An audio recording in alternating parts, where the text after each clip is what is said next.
Hi everybody, this is going to be an overview of the Excel sheet that's going to help us with our hypothesis testing and our confidence intervals the rest of the quarter. So I talked a lot about finding the test statistic and this new idea of the p-value, and that we were going to compare that to our alpha, and that was going to determine whether or not, if the p-value was higher, then we were going to fail to reject the null hypothesis, and if the p-value was lower than alpha, then we were going to reject the null hypothesis. So I thought I would show you some calculations that I've done here that'll spit out this p-value on there. So the first type, you can see there's different types of tests down here depending on which of the values or the sheets you click on here. So I'm going to start with a one sample proportion, since that's what we looked at. And the way that I have this set up is that we are only going to be filling in the green cells. So anything that's colored green over here, that's all we need to fill in, and that the orange cells are calculated. So as I change these values here, that's going to change the test statistics for our values here. So as we work through these problems, we're only going to be changing these green cells here.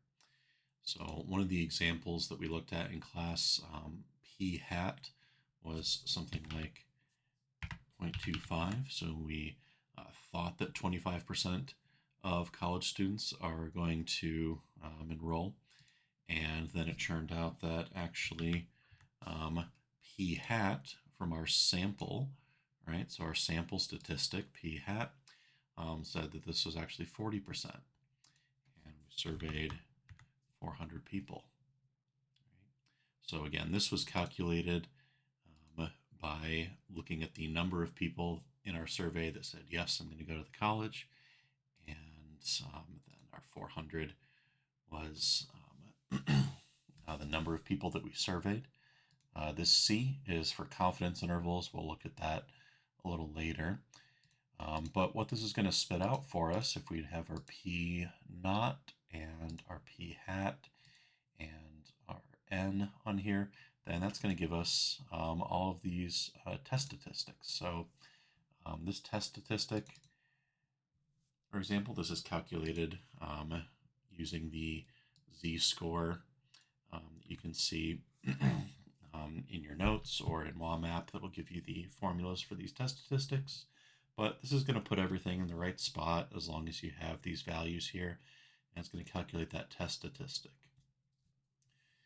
In this case, the test statistic is going to be 6.928.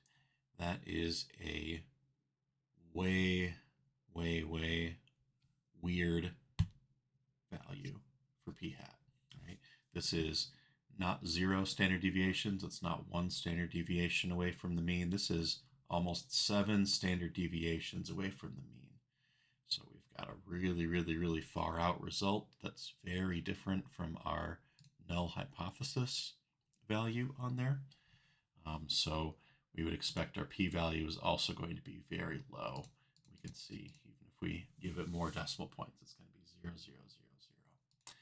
So if this is our information, right, if this is the null hypothesis proportion, this is our sample statistic, and this is the number of people that we surveyed, our p-value is 0, so we would say something like p-value is less than alpha.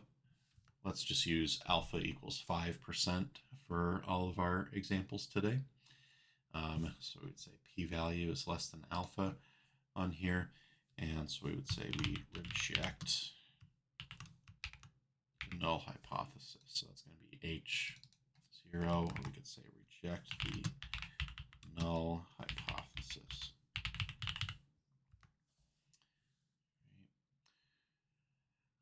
Just to show you what it looks like if we have some closer values. So let's say that we actually surveyed people and it was much closer to what we thought.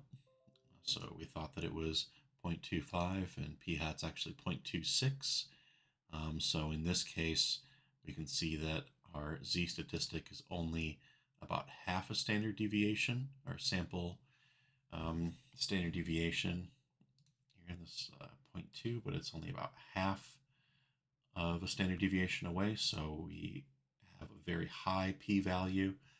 In this case, we would say p-value is greater than alpha, and we're going to, in this case, fail to reject the null hypothesis. I'm going to switch over to another tab here. So this is the case where we're looking at numerical data. So we've got a few things that we need to write in here. We've got mu, which is our value from the null hypothesis, right? We think that the life of a battery is 4.5 years, right? But it turns out that our test statistic says that it's actually 4. This sample standard deviation is something that we will either be given or you will perhaps have to calculate it. I'll show you how to do that, but basically you're highlighting all of your data and saying equals standard deviation sample of all of your data here. In the case where you're given that sample standard deviation, you can plug that in here. And in this case, it looks like our test statistic is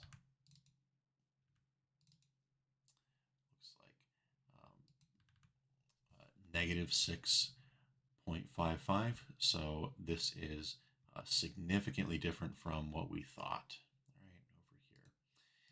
All right, over here. One issue that you may want to look at. So I'm doing this one sample t-test. We saw in class last time, there's some checks that you need to make sure that we are able to use this sample mean. One sample t-test on here. One of them is that we need to sample more than 30 people. So let's just say that we sampled 40 people. That's even more evidence that this test statistic is telling us we're way below our mean on there. We're 9 standard deviations below on there, so our p-value is going to be very low on there, nearly 0. But if we had something like maybe 4.45, or perhaps our sample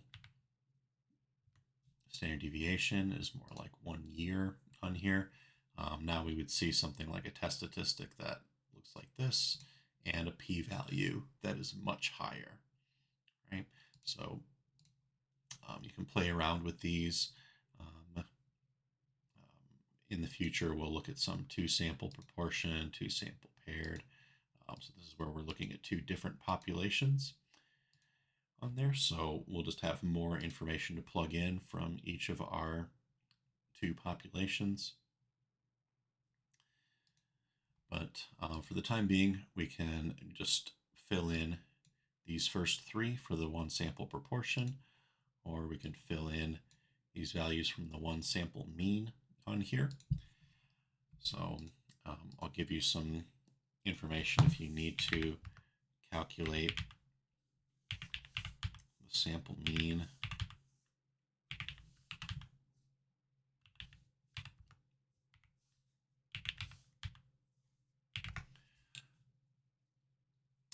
From this, so this would be your X bar on here. In that case, you would type in equals average and then select all of your data. That's going to give you your X bar.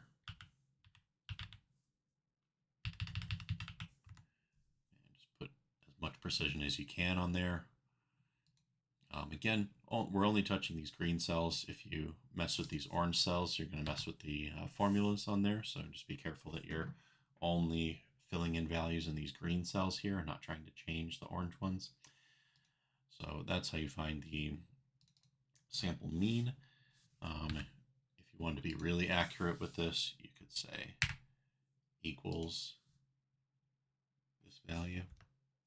Right, that would give an exact value on there. And then for this is your sample standard deviation.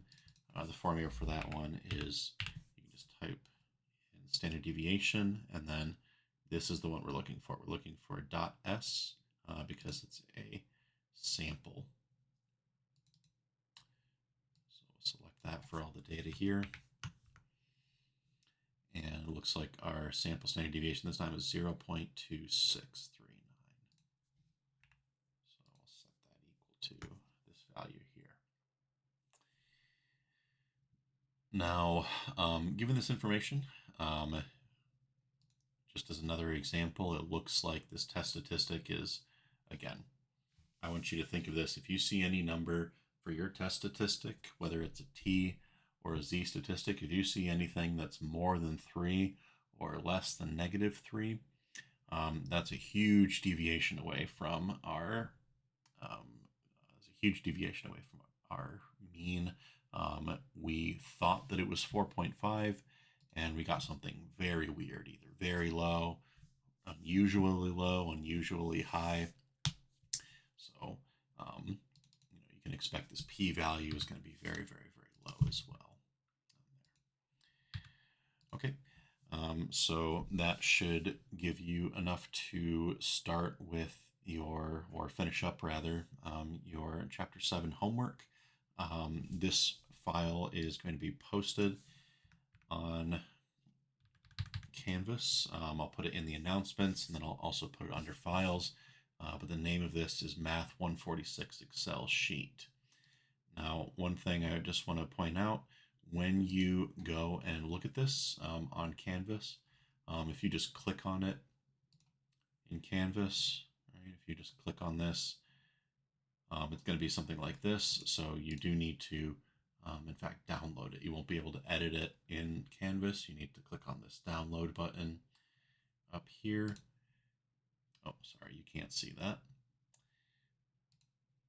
There you go. Up here, it's going to look like, once you click on this in Canvas, it's going to look like this. So make sure that you are clicking the download button here and then opening that file in Excel. But that'll be under files on Canvas by the time that you see this video, and I will see you in class.